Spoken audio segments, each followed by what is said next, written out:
میں پچھلے 4 ہفتوں سے کورونا کے مزیم مرض کا شکار ہوں اور چند ایام میں نے بہت زیادہ تکلیف میں گزارے ہیں اور اب بھی میری طبیعت سنبھلتی اور بگڑتی رہتی ہے۔ مجھے بتایا گیا کہ سوشل میڈیا پر میرے خطابات میں سے مختلف چھوٹے چھوٹے کلپس بغیر سیاق و سباق کے وہ کاٹ کر وائرل کیے جا رہے ہیں اور انہیں شرعاً قابل گرفت بنا کر پیش کیا جا رہا ہے، اور یہ سلسلہ چند دنوں سے جاری ہے اور بڑھتا چلا جا رہا ہے۔ میرے علم میں نہ تو وہ تمام کلپس ہیں، نہ ان کاٹے گئے کلپس کا سیاق و سباق، لہٰذا میرے لیے ایک ایک چیز پر مطلع ہو کر اس کو تفصیل سے دیکھنا، پھر اس کے حوالے سے بحث و تمیز کرنا، گفتگو کرنا اور دلائل دینا یہ ممکن نہیں ہے۔ میں ایک خطیب ہوں اور ہزاروں خطابات میں دنیا کے مختلف کونوں میں کر چکا ہوں،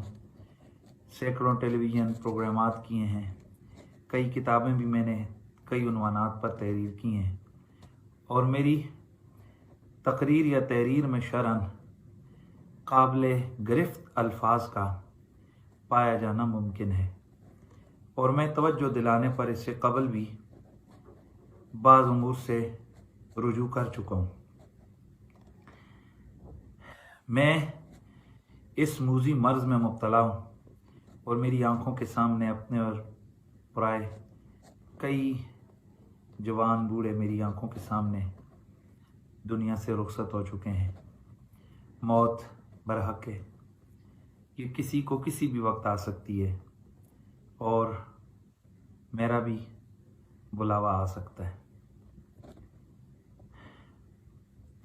لہٰذا اپنے محسن و مربی استاذنا الکریم قبلہ آقائی سیدی پیر سید حسین الدین شاہ صاحب متعنا اللہ تعالی بطول حیات ہی، آپ کی اس اصلاح پر کہ اللہ و رسول اور صحابہ و اہل بیت کی عزتوں پر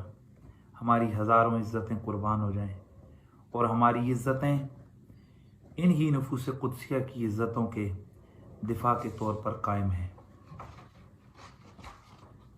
آج مورخہ 25 جون 2020 کو بار دیگر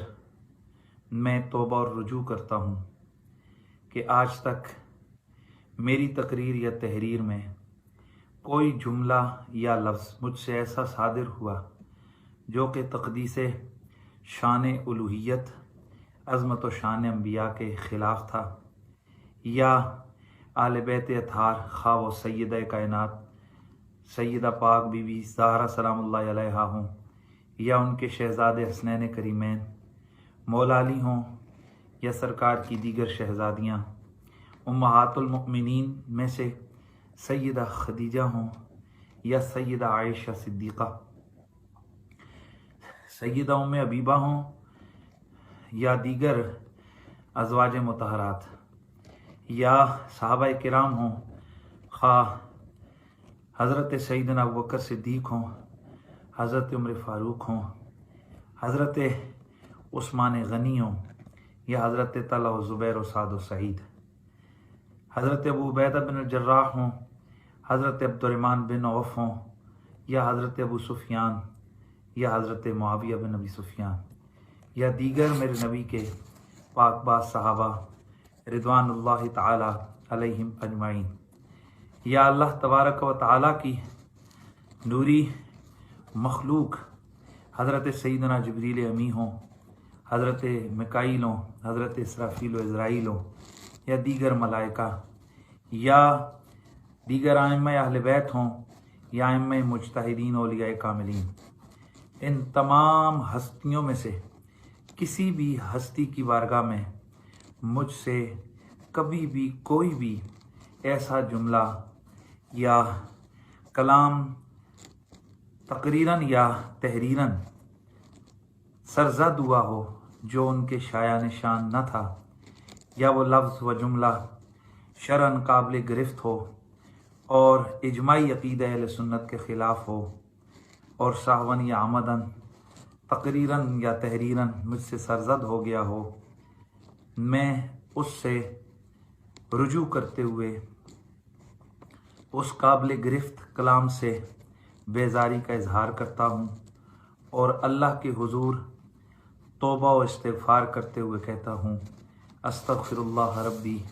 من کل ذنب و اتوب الیہ۔ میرے نزدیک اپنی کسی بھی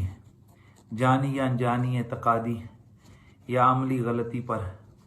توبہ کرنا کوئی معیوب عمل نہیں ہے، چاہے لوگ بار بار توبہ اور رجوع کے تانے ہی کیوں نہ دیں۔ اور میں یہ بھی کہتا ہوں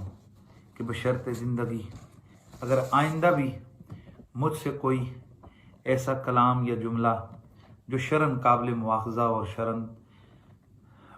ایسا ہو کہ جس سے رجوع اور توبہ کرنا لازم ہو، تو میں کہتا ہوں کہ آپ مجھے کبھی بھی ڈٹتا اڑتا اور تکبر کرتا ہوا نہیں پائیں گے۔ اللہ تعالیٰ کو توبہ پسند ہے، وہ خود فرماتا ہے توبوا الی اللہ جمیعا ایھا المؤمنون لعلکم تفلحون۔ میرے بعض لوگوں نے